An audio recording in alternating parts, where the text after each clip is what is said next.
given nation. It makes it possible to identify the location of a dwelling on the ground using a system of maps and signs that gives the number and the names of streets and buildings, especially in urban networks and services.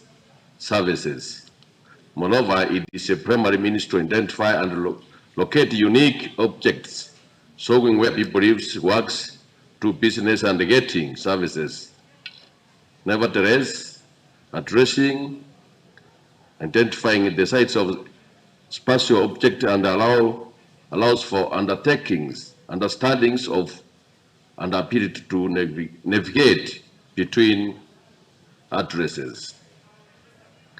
Acknowledging that Section 9, subsection 1 of Urban Areas and the Cities Act number 13 of 2011, as complemented by Section 72 of the Interpretations of and General Provisional Act, Chapter 2, and other enabling provisions of law, the municipality of Kisii and Ogembo were granted charters of municipal status, whose cardinal object was to provide for efficient and accountable management of affairs of the municipalities.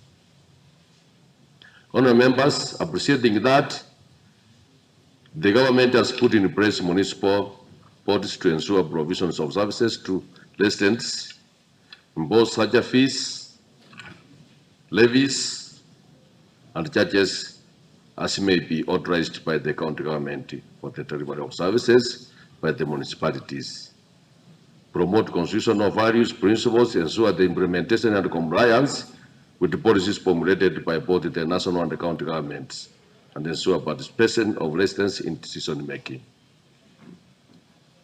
Concerned that roads, streets, and building remains largely unaddressed due to lack of an existing county policy and the legislative framework, which of course as the Assembly we need to put in place, and it is part of our role, honourable members. Now, therefore, the Assembly resolves that the municipal boards, the manager, and the Minister of Culture, Youth, Sports, and Social Protection, and any other relevant state departments, in collaboration with the county governor, to initiate measures to identify the roads, streets, buildings in the major towns in Kisii County, to name them for location purposes as per economic and social development of our county. Honourable members, it is important to appreciate that, and now it is time that to deliberate on the issue of the motion, and then we get the solution for the same. You are welcome. Honourable Mombasa.